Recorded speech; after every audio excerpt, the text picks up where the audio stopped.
Welcome to the Binge Dietitian podcast. I'm your host, Jonathan Sumner, registered dietitian, focusing on helping men and women end binge eating, end food guilt, and finally say yes to life. This podcast is for educational and informational purposes only.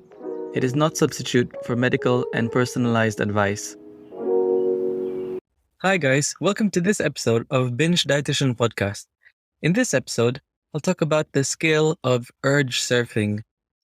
So, urge surfing is a technique used to break or even weaken binge urges. So, when we have the urge to binge, it could almost feel like a helpless situation to be in. Some people just accept that when they have a binge, that they can't fight back, so they just eventually give into it. But what is really encouraging is that if you're struggling with the urge to binge, they actually come in waves and they usually disappear in 30 minutes. So what we need to do is to find the best strategy to get your brain out of the urge to binge. You will find that while it may be difficult at first, it does become easier and the urges slowly get shorter as you start to preoccupy yourself with activities whenever the urge to binge comes. I want you to know that urge surfing, together with having regular meal habits and preventing any physical and mental restrictions, which can be learned in my other podcast episode titled Number 2, The 3 Main Triggers of Binge Eating, will provide the strongest effect to stop binge eating habits and massively reduce them. So here are the 3 things that need to happen to stop binge urges. Number 1, time must pass. Urges are usually only temporary, so 30 minutes may be long enough for the urge to decline or for you to resist it easily. Number 2, you need to engage in something distracting for 30 minutes. Something that's active, enjoyable, and realistic for you to do. Okay, so let's move on to the 4-step approach to urge surfing and how you can urge surf. So step 1, I want you to brainstorm different strategies you can use to stop being bored. The first step to avoiding urges to binge eating is to think of additional strategies that can help you cope with your emotions. And in this case, that emotion is boredom. I want you to brainstorm at least 4 to 5 ideas. I want you to choose activities that you actually enjoy, are sufficiently distracting, and make you feel better overall. And the possibilities are endless here, but ideally choose activities that don't have any negative health risks. So examples could be going for a walk outside, calling a friend or family member, journaling, going for a drive, creating art, taking a bubble bath or a long shower, cleaning around the house, listening to a podcast or music, maybe watching your favorite movie or show, and non-competitive gaming on a PC or a game console. What will happen when you try this activity? How effective will it be? Do you anticipate yourself being bored when completing the activity? How long will you be able to sustain this activity? And I want you to be as realistic as possible. It may seem like a wonderful idea to go for a walk, but it may become a not so wonderful idea when you realize it's late at night, you don't have a safe path to walk on, or it's really cold outside.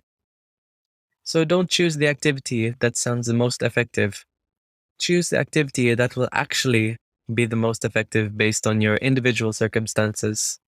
Here are some examples of what step 2 might look like when you're playing it out in your head. So let's think. Idea number 1, journaling. I think I could journal for a few minutes, but after that, I think I'll get bored and probably want to have a snack. Let's go to idea number 2, coloring. I think I enjoy coloring. I just bought a new set of pens, so I'm excited to use them. I think I could color for at least 30 to 45 minutes without getting bored. And idea number 3, baking a pie. This sounds fun, but being around all the ingredients may be too hard. I think that might result in a binge. And finally, idea number 4, cleaning around the house. I think this would be distracting, but I really hate cleaning, and it could be a bit stressful for me. And now let's move on to step number 3. Once you've thought of several ideas, I want you to choose the most realistic strategy that will keep you occupied. When looking at the examples laid out in step 2, it's clear that the idea 2 is the best option, which is coloring. It seems like it's the most distracting and enjoyable out of all the 4 options. Therefore, it's a good idea to try out coloring. In some scenarios, there won't be a clear best option, and in this case, choose one of the best options and save the other good options as backups in case the first option doesn't work out. And moving on to step 4 is to implement the strategy. Ideally, you want to complete the activity undistracted for about 30 minutes. And of course, everyone is different. Some people may feel better in 10 minutes. Others may need maybe a full hour. But the key is that you're distracting yourself and putting yourself away from the mentality of binging. 30 minutes may seem like a long time, but the key is you're refocusing your mind away from the binge. And if you are refocusing your mind away from the binge, then instead of binging on autopilot, you're just going to be enjoying that little activity on autopilot. And for some people, for most people really, 30 minutes will just fly by really quickly. If an idea didn't work, I want you to think, why didn't it work? Did you not complete it for long enough? Was it not enjoyable? Was it not effective? The key is to always reflect and do better next time. And there is always room for improvement, and there's no such thing as failure. So that is how you urge surf. In a nutshell, it is just keeping yourself distracted for around 30 minutes until the urge to binge weakens, disappears, or you just completely forget about it. It is important to note that you should use the skill of urge surfing together with having regular meal habits and eating with no physical or mental restrictions, which can be learned in my other podcast episode titled Number 2, the 3 main triggers of binge eating. So these will provide the strongest effect to stop binge eating habits or massively reduce them. So if you've enjoyed this episode and learned something from it, I would massively appreciate it if you could rate this podcast. If you would want private one-to-one coaching, feel free to go to the link in the description of this podcast for a free 15-minute, non-obligatory discovery call so we can work through how we can work with each other. The discovery call can either be booked as a telephone call or a video call using my telehealth platform.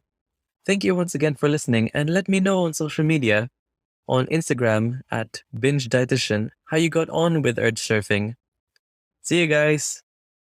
If you found this podcast helpful, you would definitely benefit from my binge eating freedom course in my website, bingedietitian.com.